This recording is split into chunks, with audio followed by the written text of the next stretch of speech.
家好，我是史东。在今天节目中呢，我们为您访问的是一个非常有名的美国籍的作家，他所写的书呢有很多，甚至说可以说是全部，和中国和中美关系有关。那么其中他有一本书呢，也曾经被这个好莱坞拍成电影，他的名字叫做 James Bradley。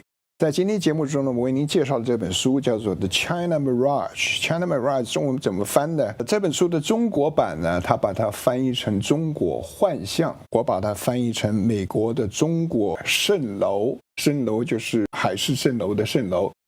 主要他在这本书里面讲的是中国和美国之间的关系的缘起，以及经过这么多年以来到今天美国和中国的关系呢，他回头看看有很多的误读，就是错误的解读。那么因此呢，他说在美国呢，他所观察的现象呢，他对美国呢，对中国有很多的一厢情愿式的这种看法，这是他希望能够指出来的。这本书呢，内容非常的丰富，在我们今天大概60分钟左右的节目时间里面呢，不可能全部的 cover， 但是我希望能够有一种这个叫做抛砖引玉的效果。我希望各位能够注意这本书。我们今天非常非常高兴能够有机会呢，请在越南在西贡接受我们访问的 James Bradley。现在呢，我们就把 James Bradley 带进我们的画面之中。Welcome, James. Welcome to my show. Good to be here. Why you want to write this book? What prompts you to write this book? It's a lifelong story. I was born in Wisconsin. Uh-huh. My dad fought on Iwo Jima. I went to school in Japan. When I was 20 years old, I hitchhiked around the world. China was closed, but I hitchhiked around the girth of the globe. I was in 21 countries by the time I was 21. Later, when my father died, we found a box of secret papers. I wrote Flags of Our Fathers, which became a New York Times #1 bestseller. Many people have seen the Steven Spielberg, Clint Eastwood movie, Flags of Our Fathers. I wrote a book, Flyboys, about George Herbert Walker Bush being shot down in Japan. And then I thought, how did all this happen out in the Pacific, all these wars? And I went back to Teddy Roosevelt, wrote my third book, The Imperial Cruise, that shows how he set us in motion into the Pacific. And then with my last book, The China Mirage, the book we're talking about today, I showed how Franklin Delano Roosevelt dealt with Japan and China, and it eventually led to war. What really interests me is because there's a lot of stuff you talk in the book as a Chinese, regardless if the Chinese is educated from the PRC side or on the ROC side. There's a lot of things you talk about in the book that we don't know about. That is really, really something. It's hidden history. I mean, I didn't know either until I stumbled upon a bunch of this stuff. What was the reaction you received from your Chinese audience? Because you have a Chinese version out already. Yeah, I don't really know the reaction, and I don't pay a lot of attention. I'm always on my next project. But the China Mirage is translated in Beijing and also Taipei. Uh-huh. So I was just wondering, there's no reaction, or you don't pay a lot of attention to the reaction that. Well, I get emails. I've done book tours. Sold a lot of that book. It's a real eye opener, and I get long emails from Chinese readers. So yeah, there's been a great reaction, but I'm not counting the numbers day to day. Let's just delve into it. What would you say you wish to have a takeaway for people who read this book? The China Mirage is about how America does not know China, but it projects an understanding of China in a way that we think we know. I mean, think about, to the listeners here in the United States, think about your foreign vacations. Where have they been? Paris, Rome? How about Beijing or, Shanghai? Uncle Joe went to China on a 2-week cruise, but in terms of, relationships, there's very little intermingling between America and China historically. I mean, for years, it was illegal to deal with the Chinese. We had the Chinese Exclusion Act. They couldn't even come into the country. Nobody wanted to let me put it this way. In the biggest selling book about China in the 1930s, number one for 2 years in a row was Pearl Buck's The Good Earth. And Americans fell in love with it because it was a Thomas Jeffersonian tale that superimposed American emotions onto the Chinese. Well, we love those Chinese so much in that book, but when we went to make the movie, Chinese couldn't play the part. It was illegal to have a Chinese person on screen. So for a Chinese person to be kissing and touching another person. There were no Chinese no Chinese people in the Chinese movie, The Good Earth. So we don't know China, but we're imagining that we do. And Americans are imagining that those Chinese are going to change. They're going to become more like us. What they really want is democracy. But they've got those commies sitting on top of them. Or they've got an emperor, a corrupt emperor. Somehow the leadership of China is corrupt. And if the Chinese people were freed, they'd want to become just like us, having potluck dinners in whitewashed churches. Americans are not seeing that this is a totally different civilization. And we have a missionary attitude where we're telling them what to do rather than learning from the ancient Chinese culture. How much of that has changed? Very little. Very little. The trade negotiations right now, I mean, the press, I don't know where the reader's getting their information about what's going on between China and America, but this trade war negotiation stuff, there's very little truth in it.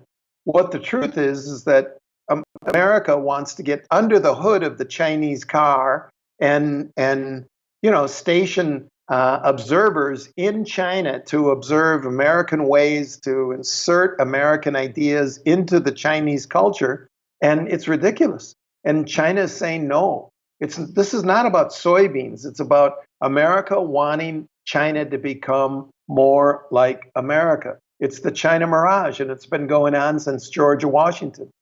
Where do you think this trade war negotiation is going to go? Nowhere good. I think that America cannot stand to see China become the number one country in the world, even though China has a peaceful rise. We're just not going to stand it, and we would rather throw sand in the gears. So Huawei 5G, I'm from Wisconsin. Huawei 5G would be especially helpful to rural communities all across the country. It could help change their lives. But we would rather not have these rural communities hooked up to the future than have China ride. And I don't get it. There's 4 times as many people in China, and they could have an economy 4 times as big as the United States. What's the problem? Let's not talk about what this is going to do to China. Let's talk about what this is going to do to the United States. What do you think the outcome is going to be? A slower growth. Like I say, by throwing sand in the gears of the rise of China, the world is going to slow. The world economically is going to slow. Advantages that could accrue to all world citizens are going to slow. Let's put it this way. In 1959 with Russia's Sputnik, America said, hey, we've got to be number one. Let's invest in engineering and science and let's compete. Now America's saying, let's not compete. Let's throw sand in the gears. Let's go back to this book. How much time did you spend in preparation for that? Well, all my life, maybe. I went to school in Japan. I went to school in Japan when I was 19, and I didn't read it, but I read a lot all my life. And I had read about China. After I finished 3 books, my next book naturally should be about China. And I traveled a tremendous amount all over China doing interviews. And I was in Taiwan with my daughter who lives in Taipei. And it's funny. It was like magnetically, I was in between the United States and China. And I realized that almost everything I had been taught about China growing up and everything that I was currently reading in the United States was a mirage. just was not true if I went to China and checked it out. And I did a little more research, and I write a book, China Mirage, where I show that something is happening in China and it's interpreted completely differently back in the United States. Chiang Kai-shek, 1930s, a real monster of a brutal dictator arises, but American Time magazine has him holding a Bible. And in the back, there's a statue of Jesus. So he's a nice guy, and we should support him, because if you support this guy with the Bible, China's going to become Christian. And maybe that sounds silly, like I'm simplifying it, but it's not. I document in the book where the American media propagandize the future Christianization of China if we just support this Chiang Kai-shek. And then a guy in pajamas, Mao, came and ruined it, and we didn't talk to China for a generation. I think you've written in the book that Mao really wanted to establish some kind of a friendship or relationship with the United States in the beginning. Is that correct? Yes, sir. I was astounded. I grew up learning, one piece of propaganda from the American government and media, and that is Mao hated China. There's this guy who just had this unreasonable hatred of America. And it's not true. As I document in the book, in 1945, Mao is reaching out to President Roosevelt. He wants to come to the White House. Mao's never been on an airplane, but he's writing a note saying that he wants to come to the White House to explain to Roosevelt that Chiang Kai-shek is not China's future, that Mao is going to be the next emperor, let's say, of China. And Mao did not want Russian borscht. He wanted Wall Street money. Mao was pitching the United States saying, the future of the world is Chinese labor and American capital. Look, that's what just happened in the last 30 years. Everybody thinks that's a recent phenomenon. That's what Mao was pitching to Franklin Delano Roosevelt, but American officials cut the communication, and Mao never went to the White House. Mm-hmm, mm-hmm. Let's talk about the beginning of the U.S.-China relationship, as stated in your book. How did it get started? And I want to eventually get into the opium trade. Please help us with that. Well, let's start with opium. I mean, look at where China is, look where America is. There's a lot of water in between there. So, of course, it was shipping and the Navy that first encountered China. And there were two nations that had a large number of civilian ships and also a Navy, and that was Britain and the United States. I'm sorry, this is in the beginning of the, 1800s? Yeah, okay. 1800. Okay. So, you've got the biggest, richest country on earth, China. See, we're looking at China as this poor third world country that just recently rose. No, Chinese were walking around in silks, reading published books with paper money in their pocket, while the Parisians were scratching garlic and potatoes out of the earth. So China was this advanced, rich civilization. And England puts the Industrial Revolution on top of a ship and comes and bombards their way into China to do what? To sell opium. What was opium? Opium was the #1 biggest commodity sale of the 19th century. Think of wheat, rice. Oil wasn't big yet, but think of huge commodities like rice or wheat. Oh my God, opium was more compact and more profitable. More money in opium than in any other food. So the English bring opium in. The emperor says, no, it's illegal. But the British have the water assets, have the naval assets to pockmark the coastline of China and shove opium in. And guess who the #2 players were? It was the Americans. At one example, there's a guy named Warren Delano. Warren Delano was the grandfather of Franklin Delano Roosevelt. Warren Delano was the American opium king of China. He brought opium money back and lived in a mansion enough to support his grandson as president, who never had to work. Go to Yale. Everyone knows the Skull and Bones Society on the Yale campus. The Bushes were members, so many of America's powerful. Who pays for that Skull and Bones crypt, I guess they call it, on the Yale campus? It's funded by the opium company that Warren Delano worked for. Princeton University's first big benefactor, that was opium money. The college, the number one building on the Columbia University campus is Low Library. That's an opium dealer who worked with Warren Delano. So opium money was extremely profitable. It built the first railroads in the United States. The money did. And, drug dealing. Just think of cocaine and marijuana now, the huge suitcases of profitable money. So America was number two in the number one commodity trade of the 19th century. That is what I was referring to. Most of the Chinese didn't know about this. They know about the British. They know about the Opium War. But I would bet very, very few Chinese people know about this. Why do you think that is? I'm not sure. I mean, they were number two, but of course, the Americans couldn't initiate it and couldn't start it because the British had the naval assets. And, even when Americans would go to China, like Admiral Perry, who opened up Japan, he sailed out of Washington, D.C. with his naval armada. Well, he had to go the British route. He couldn't go across the Pacific. He had to go to England, and then he had to go around South Africa to Cape Town and India and Singapore. So we were very dependent on the British who were out there before the Americans. So I'm not saying the Americans were as big as the British. That's kind of hard. You'll see in the book that Queen Victoria, 25% of the kingdom's income was opium dealing. They were making a lot of money. So let's talk about the trade war. What would you say is the top three misconceptions the U.S. has toward Chinese?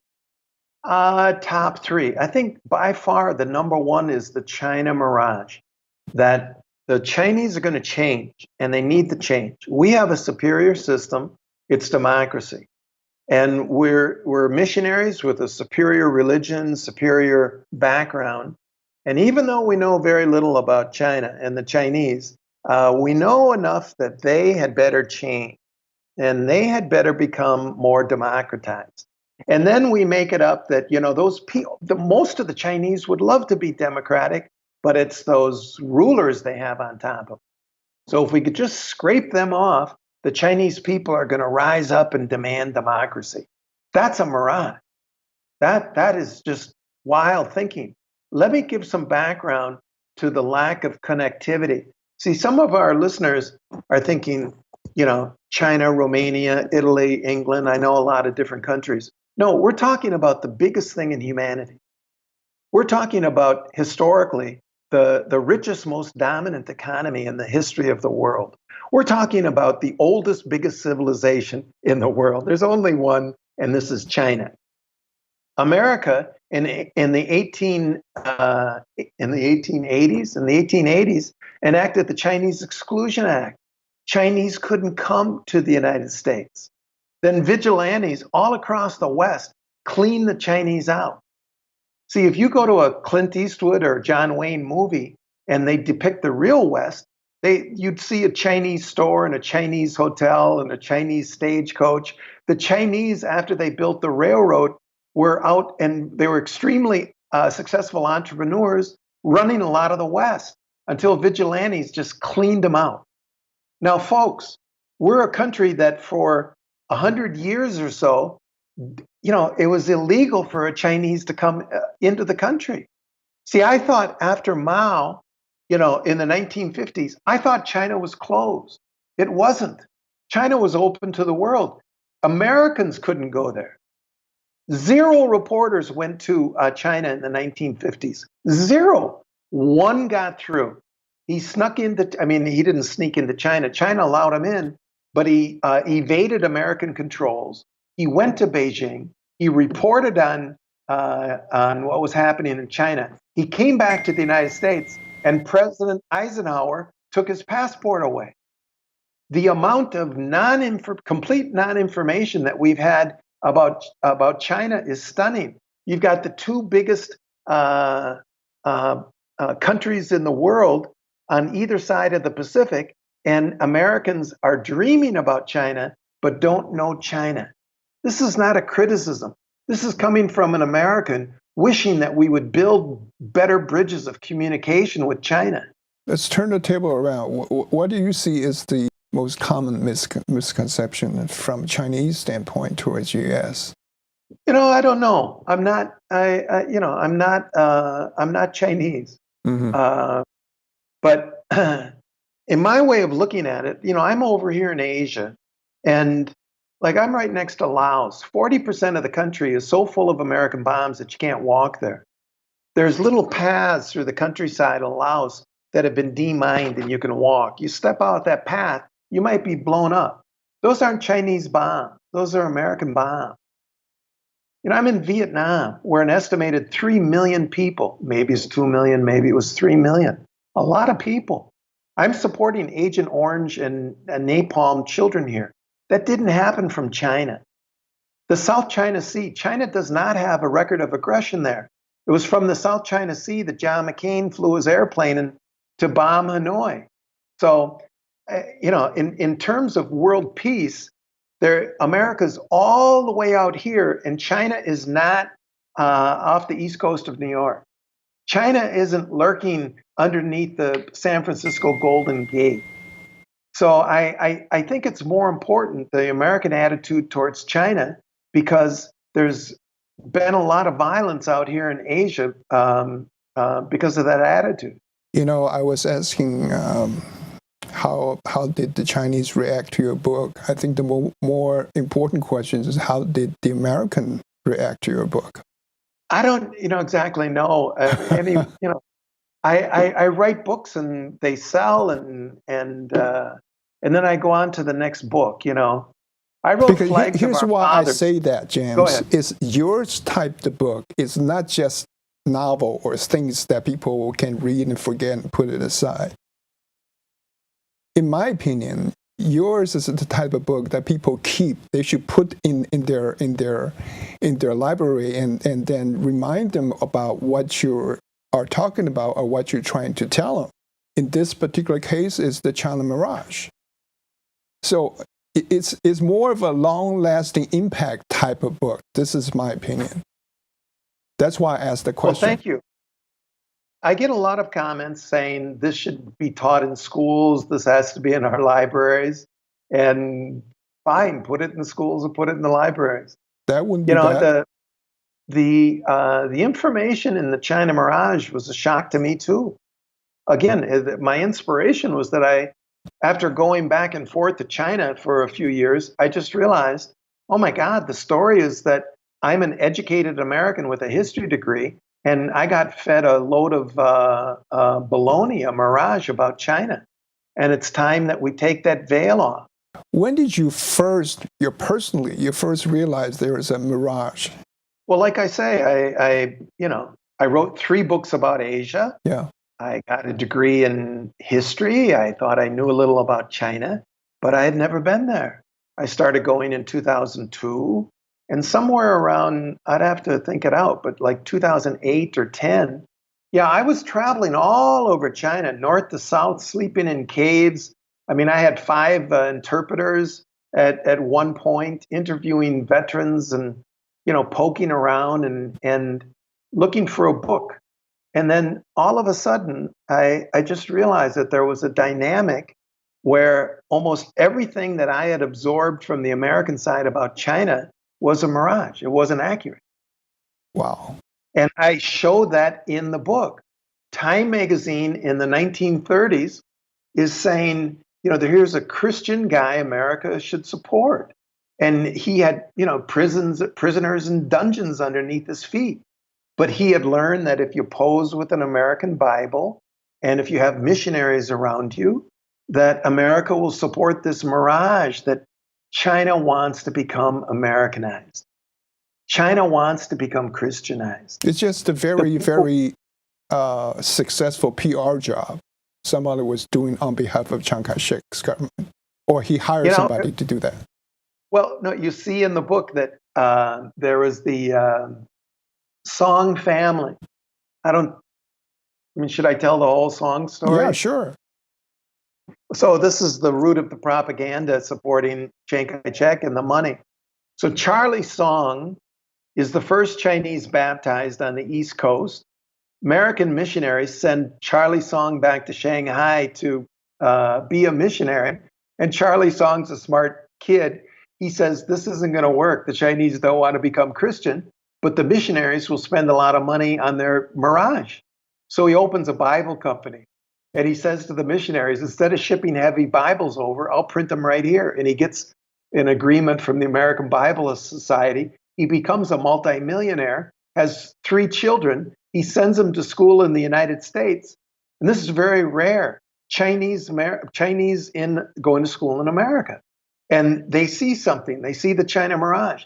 They see that their compatriots at Harvard and these other schools know zip about China. They've never been to China. They've never met a Chinese. But they're projecting this mirage. The one thing they know about China is that China wants to become Christian. So these 3 kids go back and they surround the dictator, Chiang Kai-shek, and they support him financially. And they say, we need to propagandize to the Americans, get that Bible there and get that Jesus statue in the back and start talking about Jesus. And all of a sudden you have this murderous tyrant, Chiang Kai-shek, writing stories for Time magazine, Why I Love Jesus. And I'm not kidding you.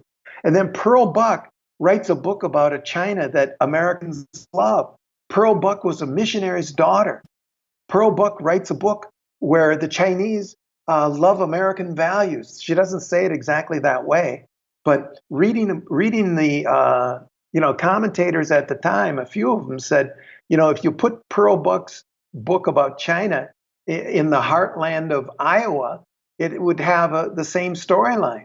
These were American values that she was projecting on the Chinese. So anyway, Chiang Kai-shek is going to be this Christian salvation. America gives him more money than we spent on the atomic bomb. And then we're shocked when Mao arises. What happened? We had 20 years of propaganda from Franklin Roosevelt and Time magazine and the New York Times and the Washington Post that China was just about to become Christian. And then this commie in pajamas, Mao Zedong, he takes over. Well, you know what? There must have been some criminal action in the State Department. We're not wrong with our China mirage. Joe McCarthy rises up and says, China would have been Christian, but State Department bad people kneecap the whole plan. And that begins McCarthyism. McCarthyism is not rooted in anti-Soviet feeling. It's rooted in this China mirage that Americans could. I didn't know that. Oh, yeah. When Joe McCarthy stood up with his original documents and gave his first speech in West Virginia, Wheeling, West Virginia, he only named one turncoat, and that was John Service of the State Department. And what was John Service's crime? He met with Mao. John Service could speak Chinese, like 4 dialects. He meets with Mao. He goes back to Washington and says, hey, Washington, Chiang Kai-shek's yesterday. The Chinese people don't want him. They're going to go with Mao. Oh, my God. McCarthy has him fired. Every single person from the State Department who knew Mao, who could speak Chinese, got fired.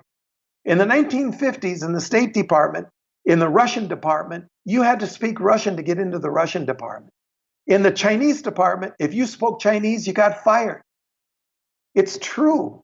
I documented in the book.